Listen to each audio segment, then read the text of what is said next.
नमस्कार दोस्तों, आज हम आपको श्रीमद् देवी भागवत पुराण कथा सुनाने जा रहे हैं। तो चलिए शुरू करते हैं। ये कोई साधारण पुराण नहीं है, बल्कि 18 महापुराण के मस्तक पर सुशोभित व दिव्य मणि है, जो ज्ञान, भक्ति और वैराग्य की त्रिवेणी से आपके जीवन को पवित्र करने आई है। यह केवल शब्दों का संग्रह नहीं, अपितु स्वयं आदि शक्ति जगदम्बा का साक्षात वाङ्मय स्वरूप है। इस ग्रंथ का एक एक अक्षर, एक एक मंत्र, इनकी हर गाथा ब्रह्मांड के गूढ़ रहस्य को उजागर करती है और इनका इस नवरात्रि श्रवण मात्र करने से आपके भीतर की सोई हुई शक्तियों को जागृत कर सकता है। साथ ही ये शारीरिक रोग का ही नहीं, अपितु मानसिक व्याधियों और जैसे भय, चिंता, अवसाद का भी शमन करता है। इसके श्रवण मात्र से भूत प्रेत जैसे नकारात्मक शक्तियाँ और अशुभ विचार सदा के लिए नष्ट हो जाते हैं। जो कोई भी सौभाग्यशाली भक्त नवरात्रि के पावन पर्व पर इस पुराण का श्रवण करता है, उस पर देवी भगवती की असीम कृपा होती है। माता उससे अत्यंत प्रसन्न होती हैं और उसके सुख सौभाग्य के द्वार को खोलती हैं। तो आइए इस महापुराण का श्रवण करते हैं। श्री गणेश जी को प्रणाम करते हैं और वे सभी विघ्नों का नाश। प्रभु नारायण नरश्रेष्ठ, नर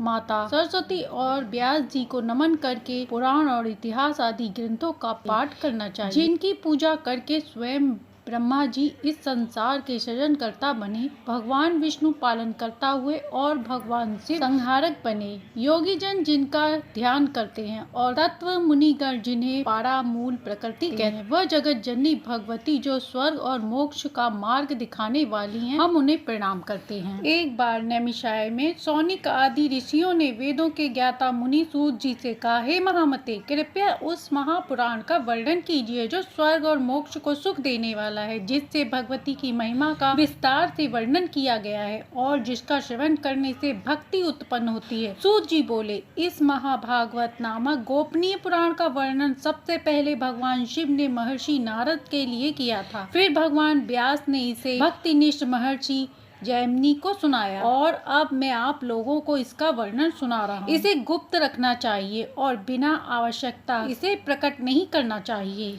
इसके पाठ और श्रवण से जो पुण्य प्राप्त होता है वह इतना बड़ा है कि भगवान शिव ने इसका वर्णन 100 वर्षों तक नहीं कर सके, तो मैं कैसे कर पाऊंगा। यह पुण्य असीम है। यह सुनकर सभी ऋषिगण हर्षित हो गए और सूत जी से पुनः कहा, मुनिवर कृपया यह बताइए कि यह श्रेष्ठ पुराण कैसे प्रकट हुआ। सूत जी बोले, भगवान महर्षि व्यास जी जो धर्म के ज्ञाता और 18 पुराण के रचिता हैं, वे इन पुराणों को रचना के बाद भी संतुष्ट नहीं थे। उन्हें चिंता हुई कि यह पुराण सबसे श्रेष्ठ है, जिसमें भगवती का विस्तार महत्व बताया गया है। देवी तत्व से अनजान है, इसका वर्णन कैसे कर सकता हूँ। ऐसा सोचकर व्यास जी हिमालय पर जाकर कठोर तपस्या करने लगे। उनकी तपस्या से प्रसन्न होकर भगवती शर्वाणी ने अदृश्य रूप में आकाश से कहा, महामुनि, आप ब्रह्मलोक जाइए, जहाँ श्रुतियों के द्वारा मेरी स्तुति की जाएगी और आपकी अभिलाषा पूर्ण होगी। व्यास जी ब्रह्मलोक गए और वेदों से पूछा, परम तत्व क्या है। सभी वेदों ने उन्हें बताया कि साक्षात भगवती ही परम तत्व हैं, जिनकी पूजा यज्ञ से होती है और योगी जन जिनका ध्यान करते हैं। ऋग्वेद ने कहा है कि भगवती ही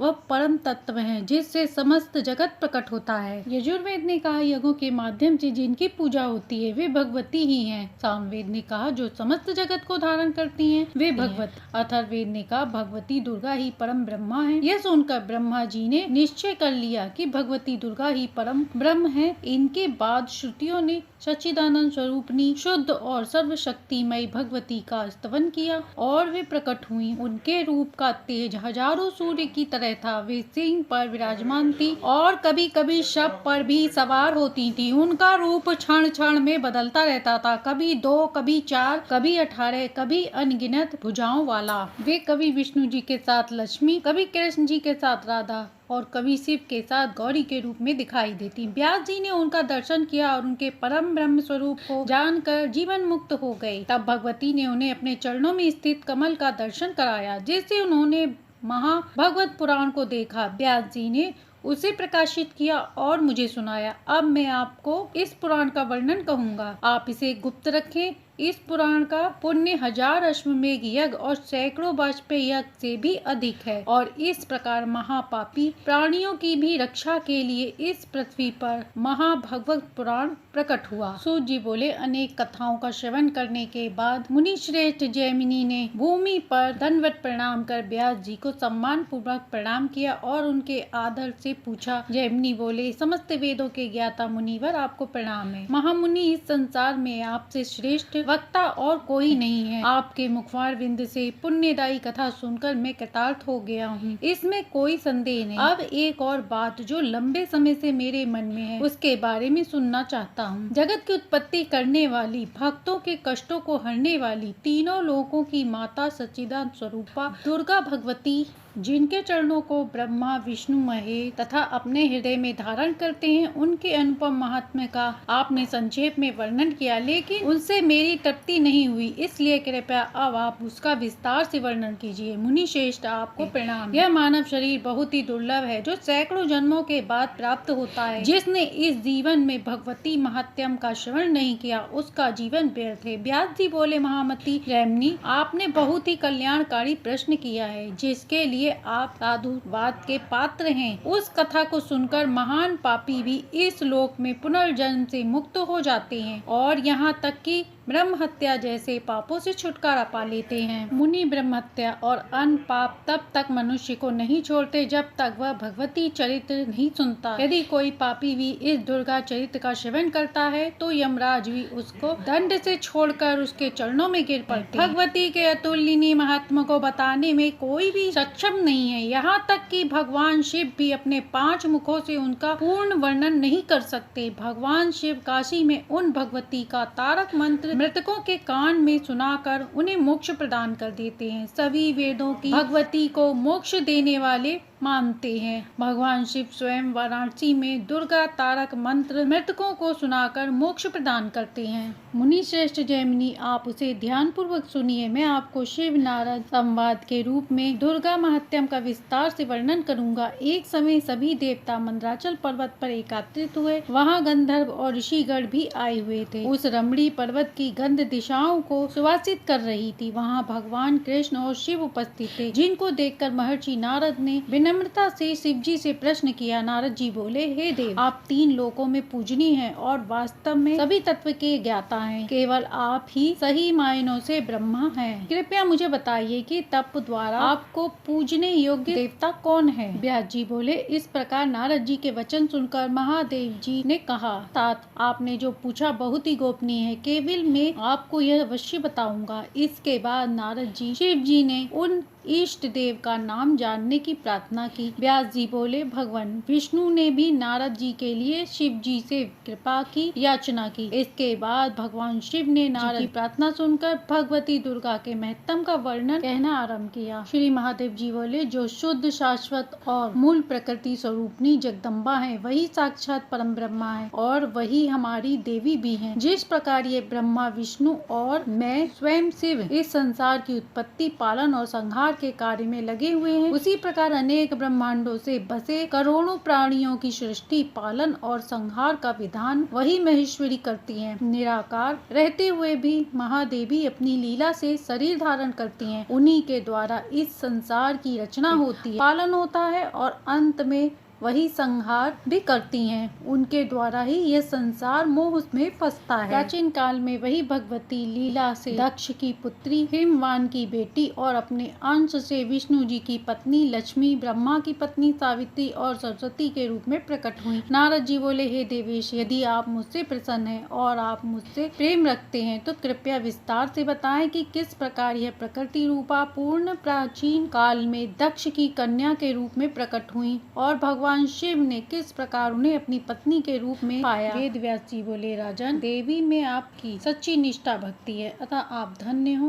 कृत्य हो और भाग्यवान हो। निश्चित रूप से महात्माओं की शिक्षा आपको प्राप्त हुई है। हे राजन, आप पूर्वतः वृतांत सुने। दक्ष कन्या सती का देह योगा अग्नि में जल जाने पर सदाशिव पृथ्वी पर विचरण करते करते किसी एक स्थान से स्थिर होकर प्रचंड भान रहित हो चित्त को समाधि में स्थापित कर देवी के स्वरूप का ध्यान करते हुए धैर्य पूर्वक कालक्षेप करने लगे। उस समय सचल त्रिलोकी सौभाग्यहीन हो गया। सागर गिरी समेत सप्त द्वीप में शक्ति का लोप हो गया। सभी के हृदय में आनंद स्रोत सूख जाने से सारे लोग उदासीन चिंता से जर्जर चित्त वाले हो गए थे। रोगों से ग्रस्त होकर सभी जीव सतह दुख के सागर में डूबे हुए थे। सूर्य आदि ग्रह एवं देवताओं की भी गति विपरीत चलने लगी। भौतिक और आदि दैविक विपत्तियां भी होने लगी। उसी समय तारक नाम का बड़ा दैत्य पैदा हुआ। तारकासुर दैत्य त्रिलोक्य का अधिपति बन गया। ब्रह्मा जी ने उसे वरदान दिया था कि सदाशिव का जो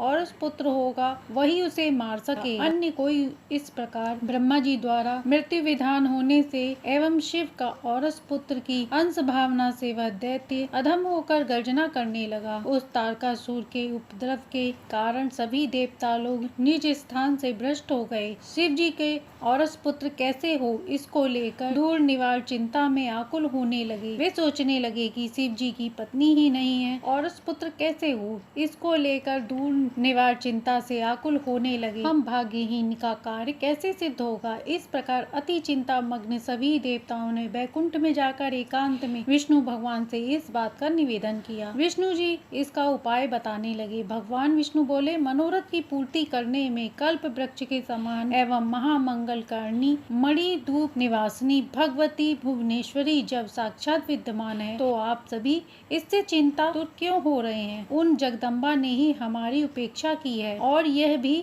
हमारी शिक्षा के लिए ही है। जिस प्रकार माता अपने शिशु का चाहे लालन करे या ताड़न, उसमें कभी भी निष्ठुर नहीं होता, उसी प्रकार जगदम्बा के विषय में भी जानना चाहिए। वे ही हमारे गुण दोषों का नियंत्रण करने वाली हैं। संतान का अपराध तो पद पद पर होता है, उस अपराध को जननी के सिवा इस लोक में दूसरा कौन सहेगा। अतः निष्कपट चित्त वृत्ति रखते हुए आप उस पराशक्ति की शरण में जाएं और इसमें देरी नहीं करना। वह पराशक्ति आपका कार्य संपन्न कर देंगी। इस प्रकार सर्व देवताओं को आज्ञा करके स्वयं पत्नी लक्ष्मी सहित महाविष्णु इंद्र देवताओं को लेकर महाशक्ति की आराधना करने के लिए पर्वत के अधिपति हिमालय के यहाँ पहुँचे। सभी देवता मिलकर पुरस्चरण करने लगे। अम्बा यज्ञ की विधि से जानने वाले यज्ञ कर्म लग गए। राजन तत्पश्चात सभी देवता गण ने तृतीया आदि के व्रत भी समय पर प्रारंभ किए। कोई भी देवगण समाधि लगाकर भगवती का ध्यान करने लगे तो कोई नाम जप करने लगा, तो कोई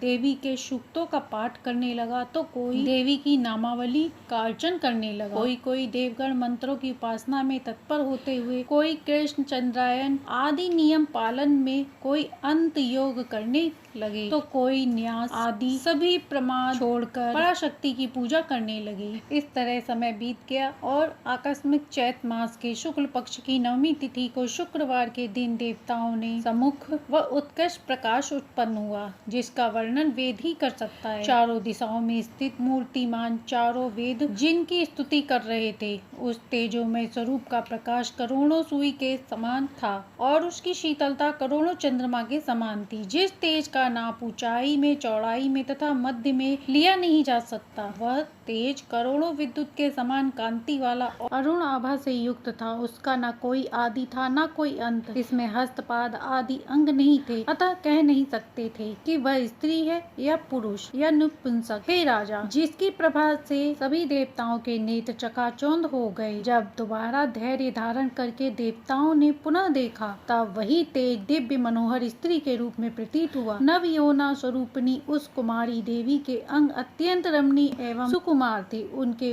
उन्नत एवं पुष्ट स्तन द्वय से मानो कमल कालिका द्वय की शोभा जीत ली थी। निपुण और कटी मेखला के घुंघरू का जाल झकृत हो रहा था। जिन्होंने हाथ में सोने के कंगन तथा बाजूबंद एवं गले में अमूल्य मणियों जड़ित सुवर्ण माला धारण की हुई थी। गालों के ऊपर आती हुई बालों की लटमानो केत की पुष यो राजा कुल्ला तुल्य थे। भगवती उन्नत नासिका एवं मधुर अधर युक्त थी। वह कंद पुष्पकली के समान दंताग्रह से सुशोभित थी। मोतियों के हार, रत्न जड़ित मुकुट और चूड़ामणि के रूप में में चंद्रकला से वे अलंकृत थीं। उनके केश पाश मलिका और मालती की पुष्पमालाओं से सजे हुए थे। ललाट के केसर का तिलक था और वही सूर्य चंद्र और अग्नि रूप नेत्र विराजमान थे। उनके 4 हाथ पाश अंकुश वर और अभय मुद्रा धारण किए हुए थे। देवी रक्त वस्त्र पहनती थी और दाडिम के पुष्प के समान कांति वाला उनका शरीर समस्त श्रृंगार वेशभूषा से सुसज्जित, सर्वदेव नमस्कृत, मंद स्मृति, प्रसन्न वदन, सभी आशाओं को पूर्ण करने वाला, सभी को मोहित करने वाली, अकारण कृपा करने वाली जगत जननी को देवता ने सामने ही देखा। उस करुणा मूर्ति के दर्शन करके सभी देवता ने उन्हें प्रणाम किया, किंतु स्नेहा शत्रुओं से कंठ अवरुद्ध होने के कारण यह देवतागण कुछ भी बोल न सके। भक्ति से नतमस्तक हुए देवतागण किसी प्रकार मन को स्थिर करके आंखों में प्रेमाश्रु की स्तुति करने लगे। देवतागण बोले, हे देवी महादेवी, शिवा को नमस्कार है। कल्याणमयी प्रकृति को व्रत नियम युक्त हो हम संततः प्रणाम करते हैं। अग्नि समान वर्ण वाली, तब से प्रज्वलित प्रकाशमान, कर्म के फल देने वाली देवी दुर्गा की शरण में मैं जाता हूँ। आप संसार सागर को सरलता से पार कर देती हैं। आपके तेजो युक्त बल को नमस्कार है। देवों ने वाकु देवी को उत्पन्न किया। अनेक रूप वाले जीत और वाणी का प्रयोग करते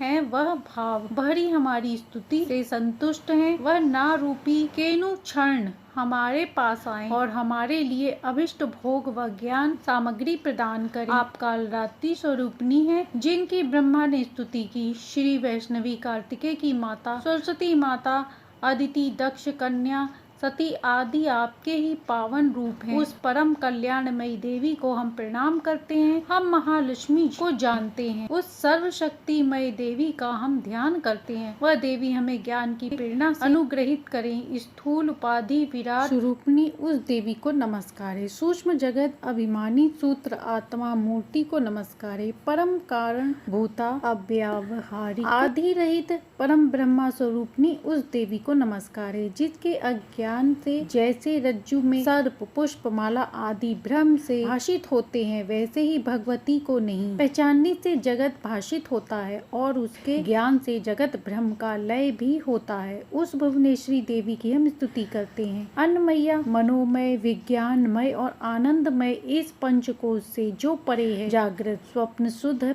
पति अवस्था प्र की जो साक्षी है, वही पद का लक्ष्य है। उस प्रत्यगात्मक स्वरूप देवी की हम स्तुति करते हैं। हे भगवती, आप प्रणव ओमकार रूप है। हंकार आपकी मूर्ति है। विविध मंत्र राशि आत्म रूप आपके करुणा विग्रह को बार बार नमस्कार हो। इस प्रकार देवताओं ने जब भगवती की स्तुति की, तब मणि दिव्यवासिनी भगवती ने कोयल जैसे सुंदर स्वर में उन देवों को मधुर संबोधन किया। श्री देवी ने कहा, देवतागण, आप हमें स्पष्ट कहें कि जिस लिए यहाँ एकत्रित हुए हैं, यह कार्य क्या है। मैं हमेशा कल्प वृक्ष की तरह भक्तों के मनोरथ की पूर्ति करने वाली हूँ और आपको वर देना चाहती हूँ। जब मैं विद्यमान हूँ, तब मेरे होते हुए आप जैसे भक्तों को क्या चिंता है। मैं अपने भक्तों का इस दुखमय संसार सागर से उद्धार करती हूँ। हे श्रेष्ठ देवताओं, यह मेरी सत्य प्रतिज्ञा है, ऐसा आप निश्चित रूपेण जानिए। इस प्रकार भगवती की प्रेम संपन्न वाणी सुनकर संतुष्ट हुए देवताओं ने प्रसन्न और निर्भय होकर भगवती को अपना दुख निवेदन किया। देवता बोले, इन 3 लोक में आपसे अज्ञात कुछ भी नहीं है, क्योंकि आप सर्वज्ञ और सर्व साक्षी स्वरूपनी हो। परमेश्वरी तारक नामक दैत्य से हम दिन रात पीड़ित हो रहे हैं। शिवे ब्रह्मा जी ने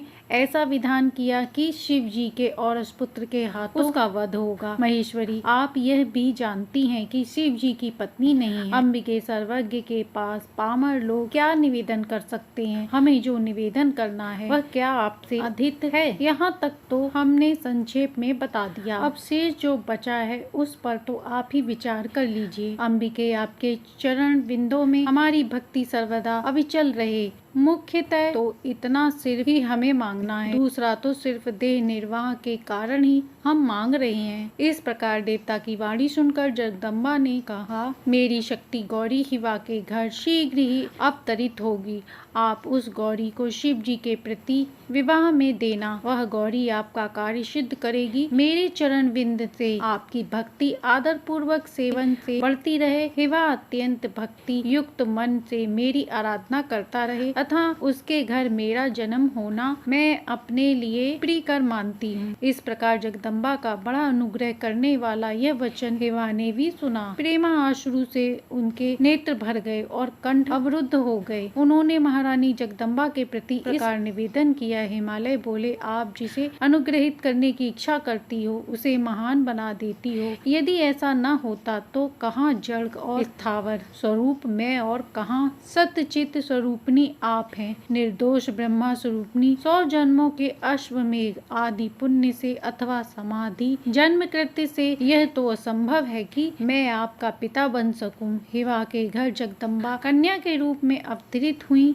अहो हिवा कितना धन्य और भाग्यवान है। इस प्रकार सारे प्रचंड में मेरी कीर्ति आज से फैलेगी। जिसके उदर में उन्नत कोटि ब्रह्मांड स्थित है वही जगदम्बा पुत्री होकर मेरे घर जन्म लेती हैं, तो मेरे जैसा श्रेष्ठ व्यक्ति पृथ्वी पर कौन हो सकता है। जिसके वंश में मेरे जैसा भाग्यवान पुरुष है उसके पितरों के लिए किस उत्तम स्थान का निर्माण हुआ होगा वह मैं नहीं जानता। जिस स्नेहमयी कृपा से आपने मुझ पर वर दिया उसी प्रकार सर्व वेदांत सिद्ध जो आपका स्वरूप है उसका भी उपदेश मुझे देने का अनुग्रह कीजिए। हे परमेश्वरी शक्ति सहित योग और श्रुति समस्त ज्ञान का उपदेश करें ताकि मैं आपकी तन्मयता प्राप्त कर सकूं।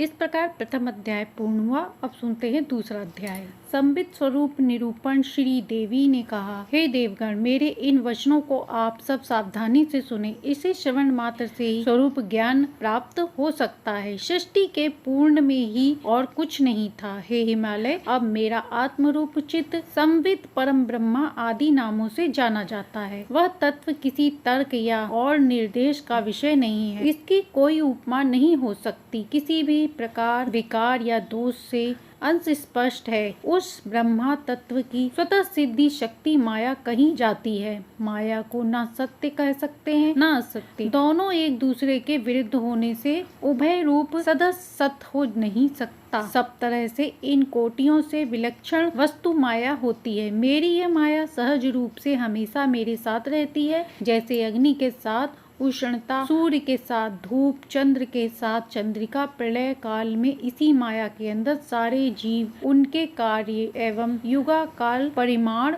विलीन होकर रहते हैं। जैसे गहरी निद्रा के समय सोए हुए मनुष्य का व्यवहार इस माया शक्ति के साथ संयोग होने में मैं जगत का बीज बनती हूँ। मेरे अखंड स्वरूप आधार को आवृत करके माया मेरे में ईश्वर को भाषित करती है। इसलिए आवरण रूपी दोष माया पर लागू होता है। मेरे चैतन्य स्वरूप के साथ जुड़े रहने से जगत का कर्ता निमित्त कारण भी इसी को कहते हैं। स्वयं परिणत होकर जगत बनती है, अतः सवाई कारण भी यही है। कोई शास्त्र या मुनि इस माया को तप शब्द से उल्लेखित करते हैं। तम, जड़, ज्ञान, माया, प्रधान, प्रकृति, शक्ति, अज इन नामों से भी कोई इसे कहते हैं। शैव शास्त्र के विद्वान इसे विमर्श कहते हैं। अन्य वेदांती आदि विद्वान इसे अविद्या मानते हैं। इस प्रकार नाना विध नामों से वेद पुराण अगम शास्त्रों में विख्यात माया तत्व अदृश्य होने से जड़ है, ज्ञान के द्वारा बाधित होने से असत भी है। इससे विपरीत चैतन्य तो कभी दृश्य नहीं हो सकता। दृश्य हमेशा जड़ ही है। चैतन्य स्वयं प्रकाशित है। इसकी सिद्धि के लिए अन्य की उपेक्षा नहीं। यदि ऐसा हो तो अनुभव दोष लग जाएगा। स्वयं अपने आप को भी वह प्रकाशित नहीं करेगा। कर्म और कर्ता दोनों एक ही वस्तु हो नहीं सकती। अतः दीप की तरह वह अपने आप प्रकाश स्वरूप में विद्यमान है। हे हिम पर्वत, सबको प्रकाशित करने में ही उसका प्रकाशवता ही मेरा विग्रह है। नित्य में यह प्रत्यक्ष परिणाम है कि जागृत, स्वप्न, सुषुप्ति आदि सभी अवस्थाओं में सभी पदार्थ हमेशा नहीं रहते, कभी न कभी छूट जाते हैं, परंतु संवित कभी नहीं लुप्त होती। यदि मान ले कहीं किसी को संवित के अभाव का अनुभव हो जाए तो निश्चय ही जिस साक्षी को यह अनुभव हो रहा है वही संवित स्वरूप सिद्ध होगा। इसलिए सच्चे शास्त्र को जानने वाला दृढ़ता से संवित की नित्यता घोषित करते रहते हैं और उनकी आनंद रूपता इस बात से सिद्ध होती है कि सबसे बढ़कर प्रेम का आधार विषय स्वयं आत्मरूप संवित है। मैं कभी नहीं मरूं, हमेशा बना ही रहूं। ऐसी स्वाभाविक वृत्ति हर एक चैतन्य में होने से आत्मा प्रेमास्पद है। संबित के अलग जो कुछ है वह मिथ्या है, सच्चा नहीं है। इसलिए संबित का किसी से भी संश्लेषण स्वरूप स्पष्ट है। मेरे संबित स्वरूप को परीक्षण करने वाला भी हो नहीं सकता।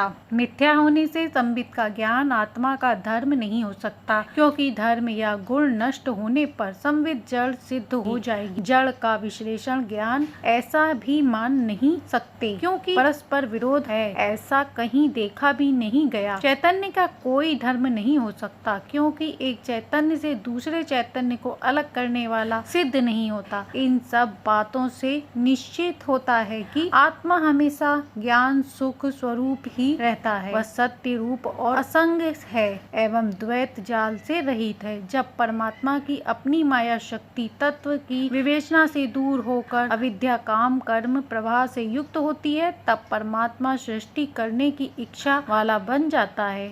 उनके पीछे पूर्व सर्जन के जीवों का उस समय अर्जित संस्कार एवं किए कर्मों का परिपाक सहयोगी कारण बनते हैं। हे हिवा, यह सृष्टि स्वभाव से बिना विचार की आवश्यकता प्राकृत रूप से होती है। सारी सृष्टि का आदि तत्व यही है, मेरा अलौकिक स्वरूप, जो माया विशिष्ट होकर अव्यक्त अव्यय नामों से सारे शास्त्रों में कहा गया है। समस्त सृष्टि तत्वों का मूल सर्व कारणों का कारण यह जन्म विग्रह है। यही सर्व कर्मों का घनीभूत बीज एवं इच्छा ज्ञान क्रिया शक्तियों का आधार बनता है। यही है एकाक्षरी मंत्र का वार्थ है। इसी से शब्द तन मात्र युक्त आकाश उत्पन्न होता है। आकाश से स्पर्श मेघ, वायु, वायु से रूपा, मेघ से तेज और रसात्मक जल, उसके बाद गंध वाली पृथ्वी क्रमशः उत्पन्न होती है। आकाश एकमात्र शब्द तन मात्र का आश्रय है। वायु से शब्द स्पर्श दो हैं, अग्नि में शब्द स्पर्श रूप तथा जल में शब्द स्पर्श रूप रस 4 है। पृथ्वी तत्व में शब्द स्पर्श रूप रस छंद 5 गुण हैं।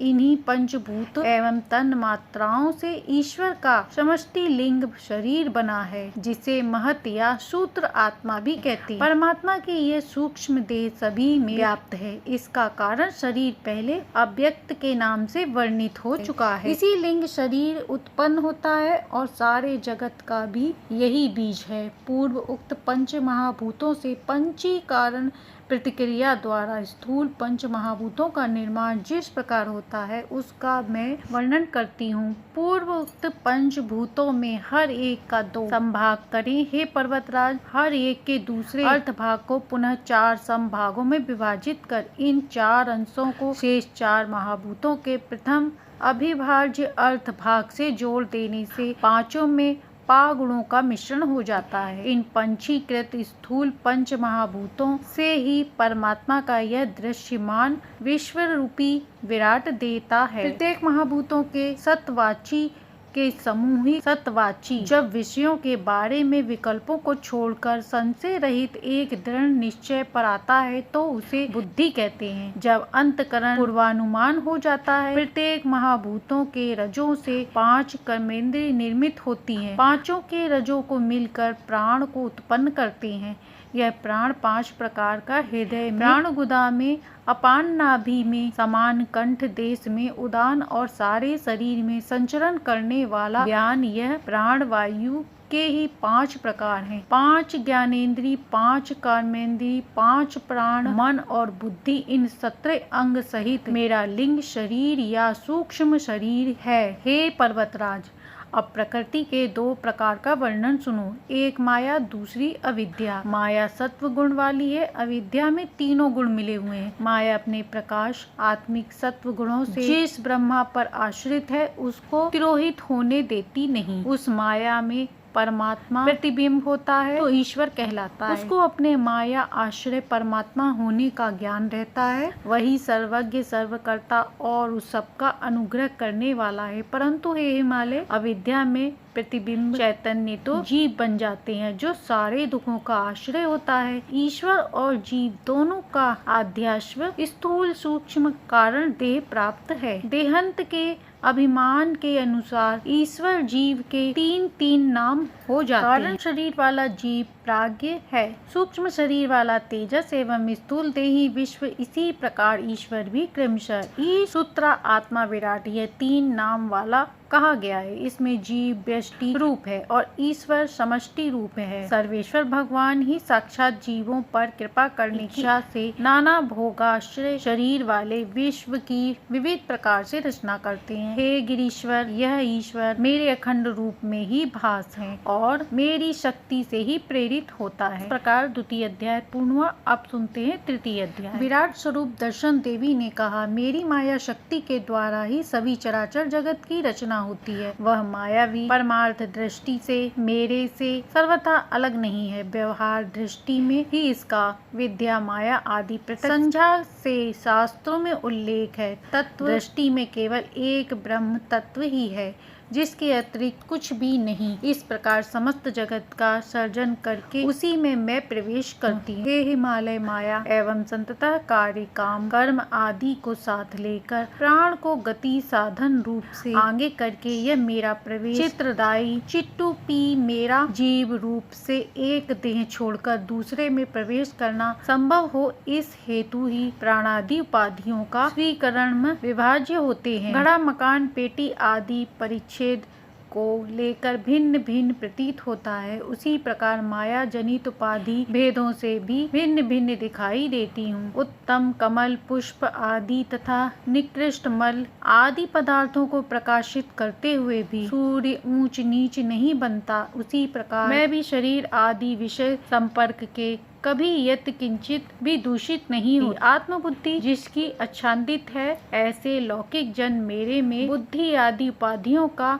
अभ्यास करके ही आत्म करता है, ऐसा मानते हैं। बुद्धि शुद्ध होने पर यह मान्यता भ्रम मात्र सिद्ध होती है। अज्ञान के भेद से जीवों में भेद होता है, तो माया के भेद से ईश्वर में भी ब्रह्मा विष्णु आदि भेद स्वीकृत हैं। माया स्वयं अपने में ही ईश्वर जीव भेद को भी उत्पन्न करती है। कमरे में रखे एक खाली घड़े को देख घड़ा खाली, कमरा खाली, इस प्रकार आकाश भेद की प्रतीत है, वैसा ही शरीर व उपाधि के कारण जीव परमात्मा का भेद कल्पित होता है। उपाधि द्वारा जीव की प्रतीति कराने वाली माया ही नाना जीवों की भी कल्पना करती है। इसी प्रकार ईश्वर को समष्टि उपाधि से उत्पन्न कर उसी में नाना रूपों की भी कल्पना माया ही करती है। पर्वतों उत्तम अविद्या जीव का मूल कारण है और उसमें देह, इंद्रिय, प्राण, मन आदि तत्वों के संग्रह भूत शरीर में असाध्य व अहम बुद्धि की वासना दृढ़ होती है। शरीर भेद से ही जीवों का भेद सिद्ध होता है। हे हिमालय, परमेश्वर के विषय में नात्व की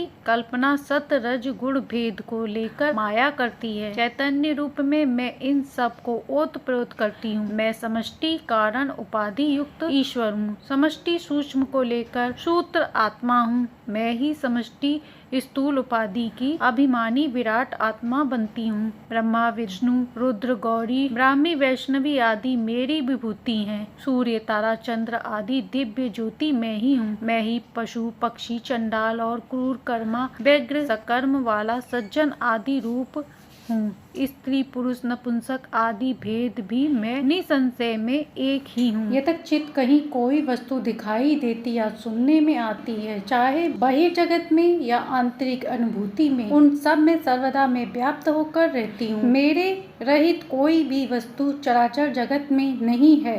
यदि है तो वह शून्य रूप या बाज के बेटे की तरह असत्य है। रास्ते में पड़ी रस्सी को मंदना में देख सर्प, माला, भू, छिद्र आदि का भ्रम होने पर वास्तव में एकमात्र रस्सी ही उन विभिन्न रूपों को धारण करती है। उसी प्रकार ईश्वर के नाना रूपों में मैं एक ही प्रकाशित हो रही हूँ। यह कल्पित जगत सदरूपी अधिष्ठान में इस प्रकार भाषित हो रही है मानो उस अधिष्ठान से अलग है, परंतु मेरी सत्ता से ही वह सत्तात्मक हो रही है, उसकी अलग सत्ता नहीं है। हिमालय ने कहा, हे देवेश्वर, समष्टि जगत आपका दिव्य शरीर है, ऐसा आपके वचनों से ज्ञात हुआ। आप इस समष्टि को कैसे धारण करती हैं, यह देखने में मेरी प्रबल इच्छा है। देवी, आपकी कृपा मेरे पर है तो यह इच्छा पूर्ण होगी। व्यास जी बोले, हिमालय के इस वचन को सुनकर ब्रह्मा, विष्णु आदि सहित सभी देवता आनंदित हुए और प्रसन्न चित्त से उनका आमोद करने लगे। देवों की सहमति को जानकर भक्तों की कामना पूर्ण करने में कामधेनु तुल्य भगत ने अपना समष्टि रूप का दर्शन कराने का उपक्रम किया। उसी समय वे सारे देव महादेवी के परात पर विराट रूप को देखने लगे। उद्योग उनका समस्त मस्तक था, चांद सूर्य दो नेत्र थे,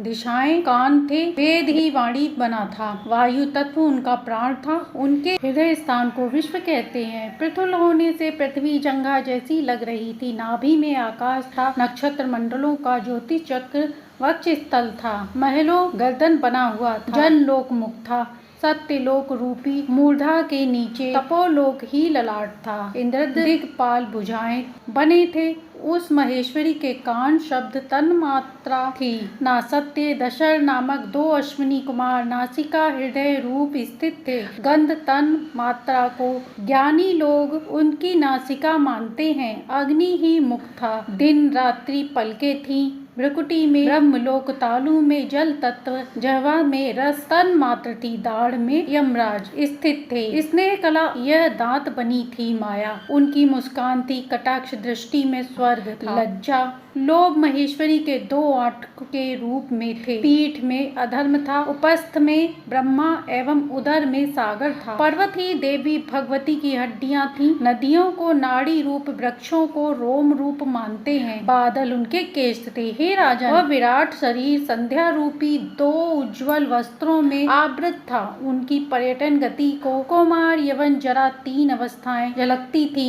जगदम्बा का मन तो चंद्रमा कहाँ गया, उनकी बुद्धि विष्णु है और अहंकार रुद्र है। उनकी कोटि देश में अस्वारिया स्थित थी, कटी से नीचे भाग में अतुल सुतुल आदि पाताल लोग स्थित थे। इस प्रकार महद रूप को श्रेष्ठ ने देखा, जो हजारों ज्वाला माला से आवृत था, जो अपनी ललजीवा से सब दिशाओं को चाट रहा था, जिनके भयंकर दांतों के पीसे जाने पर घोर शब्द घोष हो रहा था, जिनके नेत्रों से अग्नि उबल कर बाहर आ रही थी, जो नाना प्रकार के आयुध से सज्जित योद्धा की तरह था, जो संसार के बुद्धि बल बाहुबल प्राणियों को कबलीले कर रहा था। सहस्त्र शीर्ष, सहस्त्र नयन, सहस्त्र चरण वाला और विराट रूप करोड़ों सूर्य के तथा करोड़ों विद्युत प्रकाश से युक्त था। देखने वाले नेत्रों में वह हृदय में त्रास उत्पन्न करने वाला महागर और भयंकर रूप को देवता हाहाकार करने लगे। उनका हृदय भय से कांपने लगा और उनकी स्मरण शक्ति लुप्त होने से वे पहचान नहीं सके कि जगदम्बा ही इस विराट रूप में प्रकट हो रही थी। हे राजन, अतः तो गत्वा वे गाढ़ मूर्छा में चले गए। उनके चारों ओर दूर में स्थित मूर्तिमान चारों वेद भीषण मुर्दा में उन देवों को जगा के जैतिक उत्तम श्रुति बोध से होश में आए। सुरगण जगदम्बा की कृपा और महिमा को महसूस करके द्रविण हुए प्रेमा आश्रय से उनके नेत्र व कंठ अवरुद्ध हो गए। फिर भी धैर्य बांधकर उन्होंने महादेवी की स्तुति प्रारंभ की। देवों ने कहा, माँ, हमारे अपराध को क्षमा करना, हम दीन हैं पर आपके ही पुत्र हैं, अतः हमारी रक्षा करो। देवों की स्वामिनी, अपने क्रोध को शांत करो, आपके उग्र रूप दर्शन से हम भयभीत हो रहे हैं। स्तुति से आपको संतुष्ट करना चाहते हुए भी हम असक्त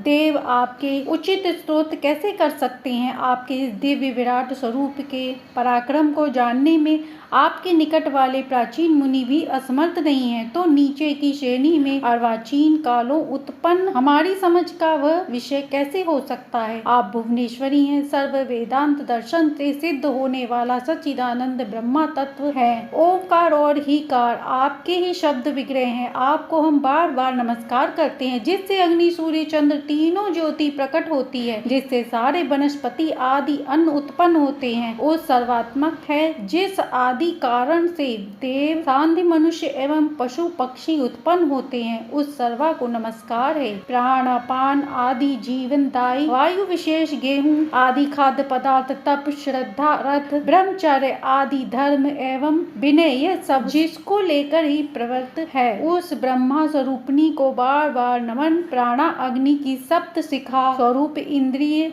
मन बुद्धि उनके विषय रूप, 7 ईंधन इनको लेकर 7 हवन, इनसे सिद्ध होने वाले 7 लोक, इनका आदिकरण आप सर्वा आत्मा को हमारा वंदन, जिससे समुद्र पर्वत नदी प्रचलित है, जिससे अनाज और शरीर पोषक रस उत्पन्न होते हैं, उन देवी को बार बार नमन, जिससे यज्ञ का निर्माण हुआ तथा यज्ञ के अंग भूत दीक्षा यूप दक्षिणा एवं रग यजु साम मंत्र जिससे निर्मित हुए, उस सर्वा को नमस्कार है। हे जगत माता, सामने पीछे दाएं बाएं ऊपर नीचे चारों दिशाओं में आपको पुनः पुनः हमारा प्रणाम। सुरेश्वरी, अपने इस अलौकिक विराट रूप का उपसंहार करना, हमें पूर्वतः अपना अति सुंदर अम्मा रूप में दर्शन देना। व्यास जी बोले, इस प्रकार भयार देवों को देख कृपा सागर जगदम्बा ने अपने घोर रूप को समेट लिया और स्वयं सुंदर रूप को प्रकट किया, जो सर्वांग कोमल था। उनके 4 हाथों में पाश अंकुश अभय मुद्राएं थी, दीर्घ नयन करुणा पूर्ण थे और मुख कमल में मंद मंद मुस्कुरा रहे थे। उस सुंदर रूप को देख सारे देव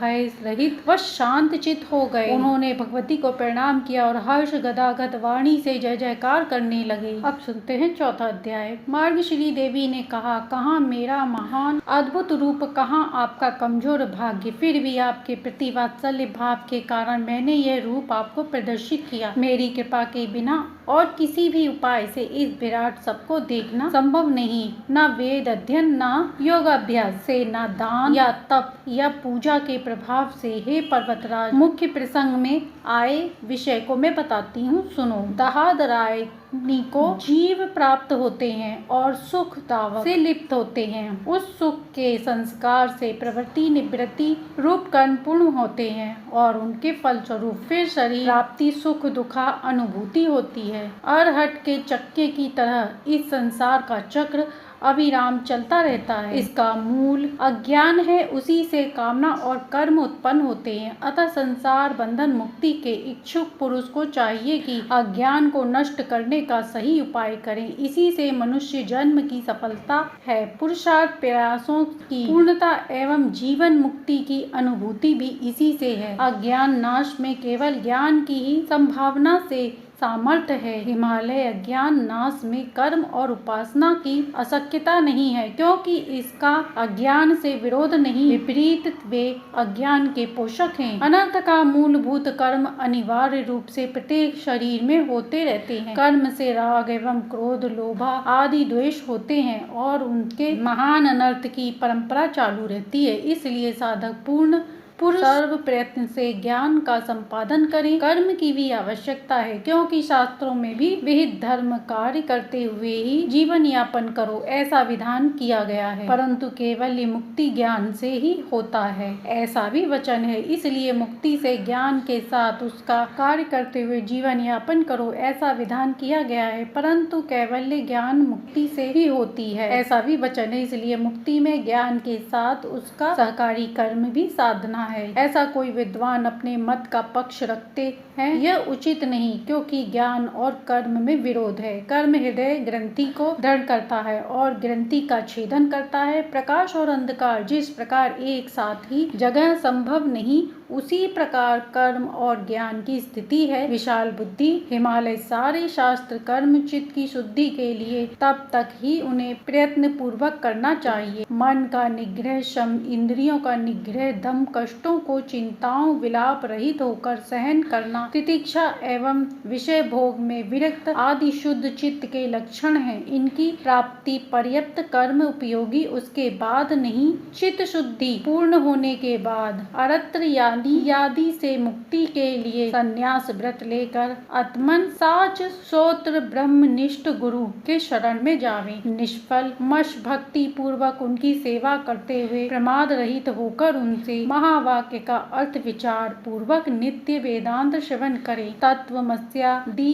महावाक्य से ही जीव ब्रह्मा ऐक्य को प्रमाणित बोध उत्पन्न होता है। बोध उत्पत्ति से वह साधक द्वैत रूप भय से मुक्त हो मेरे सच्चिदानंद रूप को प्राप्त करता है। हिमवादी वाक्य से तत्व 3 पद हैं, जिनमें से तत्व का वार अर्थ में परमेश्वरी हूँ, त्वम पद से जीव का बोध होता है। दोनों की एकता अजीरो पद से विद्वान प्रतिपादित करते हैं। पादों के वाचितों में आपस का विरोध होने से उन दोनों की एकाग्रता का ग्रहण संभव नहीं। उनके लिए श्रुति के उन पदों का लक्ष्य अर्थ लेना चाहिए। दोनों पदों का लक्ष्य अर्थ शुद्ध चिन्ह मात्र है और ची रूप से ब्रह्मा जीव दोनों एक ही हैं। उनके अभेद को जानकर जीव अद्वैत हो जाते। पहले देखें देवदत्त, यही है इस वाक्य में पहले, और यह जो देहाद्राय वही है, ऐसी प्रत्यक्ष अभिज्ञा व्यवहार में भी स्वीकार की गई है। इसी प्रकार में यानी जीव और वह ज्ञानी ब्रह्म दोनों की उपाधियों को छोड़ देने पर ब्रह्मा को मनुष्य प्राप्त कर लेते हैं। पर्वत श्रवण में उपाधियों का विलय समझाती हूँ। यह दृश्यमान शरीर पंचीकृत महाभूतों से निर्मित होने से अत्यंत स्थूल है। सुख दुख भोग का आधार मात्र है। बुढ़ापा आदि अवस्था रोग आदि परिणाम से दुष्ट है। कर्म से यह बंधा हुआ है। ये दिखाई देते हैं परंतु शीघ्र ही नष्ट हो जाते हैं। अतः मिथ्या होते हुए भी माया के प्रभाव से स्पष्ट सत्यवादी हो रहा है। यह मेरे जीवनात्मा स्वरूप की स्थूल उपाधि 5 ज्ञानेन्द्रिय 5 कर्मेंद्रिय 5 प्राण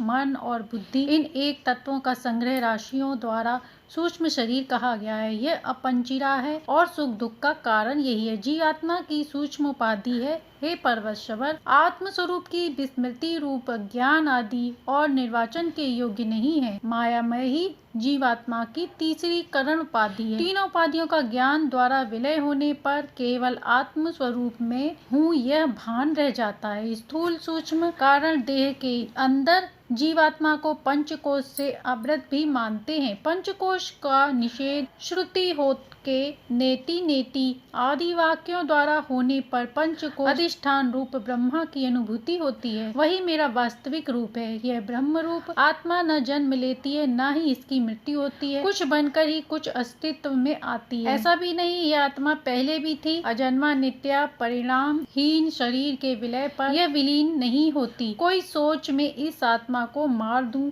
या कोई माने मैं मर रहा हूँ, यह दोनों समझते नहीं कि आत्मा न मरती है न मारती है। आत्मा अणु से भी सूक्ष्म और साथ ही महान से भी मत्तर सभी प्राणियों की बुद्धि गुहा में यह निहित है। आरंभ कल्प रहित एवं शोक विहीन चित्त वाला साधक चित्त शुद्धि एवं परमेश्वर अनुग्रह के द्वारा इस आत्मा की महिमा को महसूस करता है। मानव शरीर को एक रथ जानो, उसका स्वामी आत्मा है। बुद्धि सारथी है, मन ही लगाम है। जो इंद्रिय रूपी घोड़ों को नियंत्रित करता है, संसार के विषय ही उसका पथ है। मनस्वी जानते हैं कि आत्म इंद्रिय मन के संयोग से भोक्तापना उदित होता है, जो सदाचार से रहित है। जिसका मन अनियंत्रित है एवं अविद्यावान है, वह इस रथ को रास्ते पर चलाने में असमर्थ होने से गतम्बि ब्रह्म पद से होकर संसार को प्राप्त होते हैं। परंतु जो सदा सत्कर्म रत है, स्वाधीन मन वाला है और विवेक संपन्न है, वह सही गंतव्य को प्राप्त करता है, जहाँ जाकर फिर जन्म लेना नहीं है। ज्ञान संपन्न बुद्धि जिसका सारथी है, जो मनुष्य रूपी लगाम को दृढ़ता से ग्रहण किया है, यही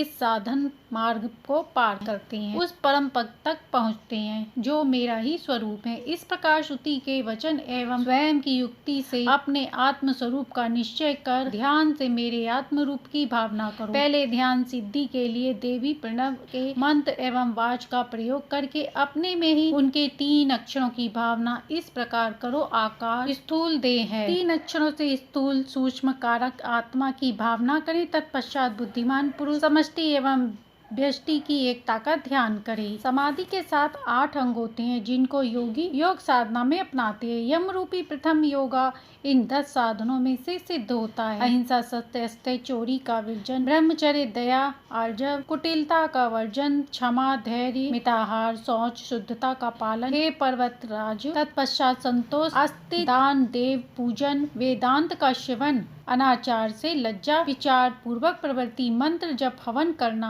इन 10 साधनों को नियम कहते हैं। योगासन में 5 प्रमुख आसनों को इस क्रम से करना चाहिए। वृद्ध पद्मासन, स्वस्तिकास, भद्रासन, ब्रजासन और वरासतल को दूसरी जंघा के ऊपर और दूसरे पादतल को भी इसी प्रकार रखकर हाथों को पीठ के पीछे से ले जाकर पैरों के अंगूठा से ग्रहण करें। यह योगियों का प्रिय वृद्ध पद्मासन है। जांग और घुटनों के बीच में पैरों के तलवंत तथा शरीर को सीधा कर बैठे। योगी जंतिकास कहते हैं, दोनों गुल्फ सीवन को गुदा के दोनों बगल में स्थापित कर एड़ियों को हाथों से पकड़कर अंडकोश के नीचे लगाकर बैठना भद्रासन है। इसे योगी जन बहुत श्रेष्ठ मानते हैं। पैरों को जंघा के नीचे क्रम से रखकर घुटनों और सीधी उंगली वाले दोनों हाथ स्थापित कर बैठना उत्तम वज्रासन है। एक पैर भूमि पर जमा कर रखें और दूसरे जंघा के नीचे रखकर पीठ को सीधे करके बैठना वीरा सिंगे और पिंगला नाड़ी मार्ग से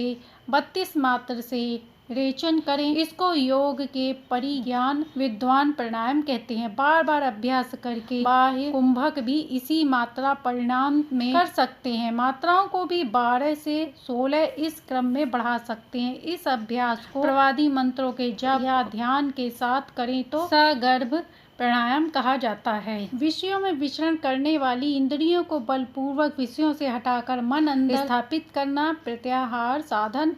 अगोट गुल्फ घुटना जंघा मूलाधार लिंग स्थान नाभि हृदय गर्द कंठ देश तालु मूल नासिका भू मध्य ललाट शीरो भाग शस्त्रधार, इन साधनों में विधि पूर्वक भावना द्वारा प्राण वायु को रोकना धारण करना कहा जाता है। समाहित मन से चैतन्य स्वरूप का चिंतन करते हुए अपनी आत्मा में ही इष्ट देव का चिंतन करना, ध्यान करना। जीवात्मा परमात्मा की एकता को सम्मत भाव से जानने को मुनि जन समाधि कहते हैं। इस प्रकार योग के 8 अंग का वर्णन हुआ। अब मैं तुमको अति श्रेष्ठ मंत्र योग का कथन कहूंगी। हे हिमालय पर्वत, यह मानव शरीर एक विश्व माया पंचभूतों से निर्मित चंद्र सूर्य अग्नि तेजो से युक्त जीव है। महागिरी में 3.5 करोड़ संख्या की नाड़ियां हैं। इसमें 10 प्रमुख हैं। उनमें भी प्रधानतया मेरुदंड के बीच सूर्य चंद्र अग्नि रूपिणी 3 नाड़ी व्यवस्थित हैं। वाम भाग में इतना नाड़ी प्रकाशमय चंद्र रूपिणी है, वह शक्ति स्वरूपिणी अमृतमय है। दक्षिण भाग में पिंडला नाड़ी सूर्य विग्रह है, पुरुष स्वभाव वाली है। स्वयं सुषुम्ना नाड़ी सकल तेजोमय अग्नि रूपा है, जिसके बीच में विचित्र स्थान में इच्छा ज्ञान क्रिया शक्ति युक्त स्वयंभू शिवलिंग करोड़ों सूर्य के जैसे प्रकाशमान है। उसके ऊपर हर ई नाम बिंदु से संपन्न ही बीजा अक्षर है। हिमवादी का विग्रह है, जो मेरे से भिन्न है, देवी स्वरूपा है। सुषुम्ना के बाहर के भाग में चक्रों का ध्यान इस प्रकार करें। मूलाधार में पिघले हुए स्वर्ण का समान वर्ण कमल का चिंतन करें, जिसके 4 दलों में एस श श व शब इन 4 अक्षर विद्यमान है। मूलाधार के ऊपर अधिष्ठान चक्र में अग्नि जैसे तेजस्वी और हीरे जैसे चमकने वाला क्षण दल कमल है, जिसके दलों में ब भ एम या एर एल अक्षर अंकित है। सुषुम्ना का मूलधार आधार षटकोण पर स्थित होने से प्रथम चक्र को मूलाधार कहते हैं। शिवलिंग का अधिष्ठान होने से दूसरे चक्र को अधिष्ठान कहते हैं। इसके ऊपर भाग में नाभि के ऊपर महान प्रकाश वाला मणिपुर चक्र है, जो बादल जैसे और विद्युत जैसी बिजली जैसा अनेक तेज से संपन्न है। इसमें ड धन त थ द धन प अक्षर युक्त 10 दल वाला कमल है। मणि की तरह होने से वह मणिपद कहा जाता है। मणिपुर का अधिष्ठाता भगवान विष्णु है और उनका दर्शन कारक यह चक्र माना गया है, जिसके ऊपर अनाहत पद है, जो उधर सूर्य जैसा प्रकाशमान है, जिनके 12 दल में क ख ग घ अ च छ ज ज ज ट ड अक्षर विद्यमान है। इनके बीच 10,000 सूर्य प्रकाश से युक्त वाणलिंग है, जो शब्द ब्रह्मा रूप होने से अनाहत ध्वनि का स्थान है। इसलिए इस कमल को अनाहत पद कहते हैं। अनाहत चक्र तो आनंद अनुभूति का केंद्र है और पुरुष से अधिष्ठापन देश से विशुद्ध चक्र है। यह धूम्र वर्ण प्रकाशमान कमल है, जिसमें 16 अ से अ तक स्वरों से युक्त 16 दल हैं। जीवात्मा को परमात्मा दर्शन में वांछित विशुद्धि देने वाला होने से ऐसा नाम पड़ा है। महाद्भुत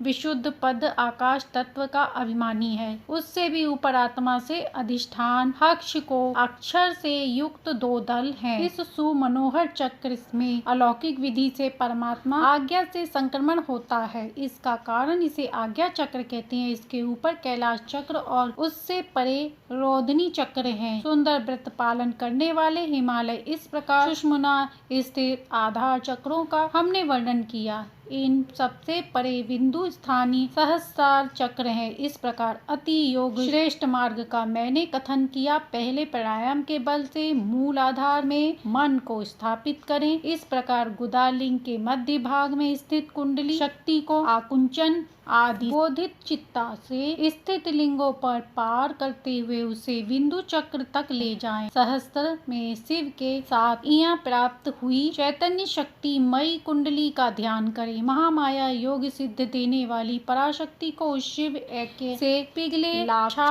रस सदृश अमृत द्रव्य का पान प्राप्त होता है। उसी से षट चक्र देवताओं को भी संतृप्त करते हुए पराशक्ति को उसी मार्ग से योग्य विधि से कुशल साधक को पुनः मूलाधार में ले आए। इस प्रकार प्रतिदिन अभ्यास करने से निश्चित रूपेण सारे पूर्व उक्त दूषित मंत्र भी सिद्ध देने लगते हैं। इसके लिए दूसरा उपाय नहीं है। इसके प्रभाव से बुढ़ापा मृत्यु आदि दुखों से अन्य सांसारिक बंधनों से साधक मुक्त हो जाता है। जो दिव्य गुण जगन माता मुझ देवी में जैसे विद्यमान है वैसे ही वे गुण उस साधक श्रेष्ठ में भी दिखाई देने लगते हैं। हे शिष्य, हिवा उत्तम वायु धारण विधि मैंने आपको बतलाई। अब धारणा योग का वर्णन करती हूँ, सावधानी से सुनो। देश काल में त्रिविध परिच्छेद से रहित मुँह देवी रूप को चित्त में धारण कर शीघ्र ही यह जातक साधक जीव ब्रह्म रोज के अनुभव से तन्मय हो जाता है। यदि चित्त मल के कारण इसमें विलंब होता है तो अवलय वाले मेरे रूपों को लेकर योगी योगाभ्यास करें। हे पर्वतराज, हाथ पैर वाले मेरे सुंदर रूप से चित्त को समाहित करते हुए मंत्र जाप में साधक निरंतर होता है। एक एक अंग का चिंतन स्तर में चित्त निर्मल होने पर पूरे स्वरूप में स्थापित हो जाता है। हिमालय जब तक संवित रूपिणी देवता में मन लीन न हो तब तक साधक इस मंत्र का होम आदि अंगों के साथ जप करते रहे। मंत्राभ्यास के बल से जो तत्व है उसका ज्ञान प्रकाश उत्पन्न हो जाता है। योगाभ्यास बिना मंत्र काम नहीं करता, मंत्रास बिना योग सिद्ध नहीं होता। दोनों अभ्यास के साथ होने से ब्रह्मा ज्ञान प्राप्त होता है। अंधकार से भरे गृह से रखे घड़े को दीप प्रकाश से ही देखा जाता है। उसी प्रकार माया से आवृत आत्मा का स्वरूप दीप्त मंत्रों से ही अनुभूत होता है। इस प्रकार मैंने यह अंग सहित संपूर्ण योग विधि प्रतिपादन किया। यह गुरु उपदेश से ही ज्ञातव्य है, चाहे करोड़ों शास्त्र को देख डालो, पर गुरु उपदेश बिना यह लागू ज्ञान नहीं होता। इस प्रकार 5वां अध्याय पूर्ण हुआ। अब सुनते हैं 6ठा अध्याय।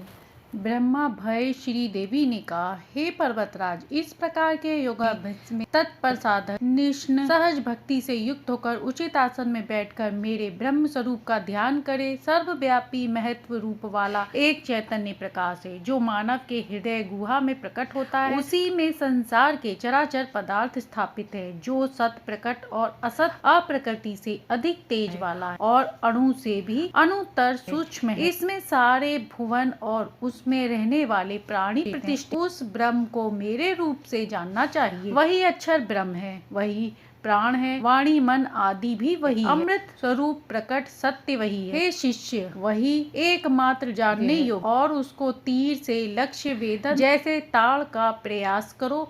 हे शिष्य, उपनिषद वाक्य या प्रणव मंत्र भी धनुष जैसे ग्रहण करो।